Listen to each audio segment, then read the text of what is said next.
Good afternoon, and live from Texas, this is the Will Cain Show. Soon, President Trump is set to posthumously award the Presidential Medal of Freedom to Charlie Kirk. Today would have been his 32nd birthday and will now always be remembered as a day of remembrance for Charlie Kirk.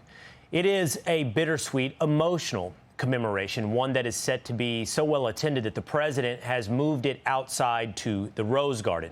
Charlie's wife, Erica Kirk, will accept the Medal of Freedom for her late husband. It is the nation's highest civilian honor. It means Charlie joins the ranks of figures like Mother Teresa, Dr. Martin Luther King Jr., and Nancy Reagan.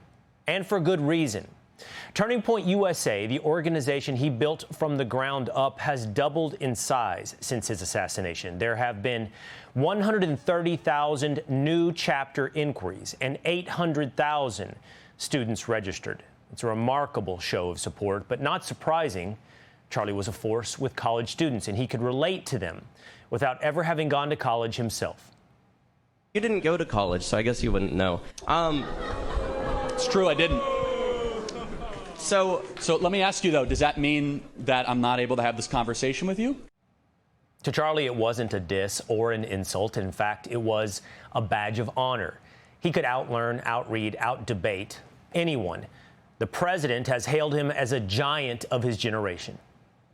I actually said, Charlie, someday I think you have a good chance of being president. I think you will be president, maybe. Mm-hmm. And I think he would have had a great chance. He was very compelling. I've never seen anybody capture a group of people like he captured youth. He captured youth. It was incredible. You know, when I say he was a young guy, but I'm talking about the 20-year-olds and the 18-year-olds. It was like he had a following that was incredible. Charlie Kirk leaves behind a massive, indelible legacy, and all at just 31 years old. But for him, it isn't what he wanted to be remembered for. If you could be associated with one thing, how would you want to be remembered? I want to be remembered for courage for my faith. That would be the most important thing. The most important thing is my faith. However Charlie is remembered, he will be remembered. Erica Kirk's latest post on X reads, "There is no linear blueprint for grief. One day you're collapsed on the floor crying out in the name of Jesus in between labored breaths.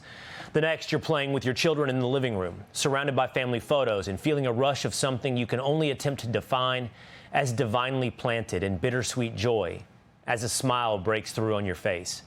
They say time heals, but love doesn't ask to be healed. Love asks to be remembered. It's humbling to realize that this magnitude of suffering didn't steal my love for my husband. It amplified it. It crystallized it. I carry my Charlie in every breath, in every ache, and in every quiet act of day-to-day living as I attempt to relearn what that rhythm will be. And what I've realized through these past 30 days is the greater the suffering, the purer the love. And I have never loved him more than I do now." Click here to subscribe to the Fox News YouTube page to catch our hottest interviews and most compelling analysis. You won't get it anywhere else.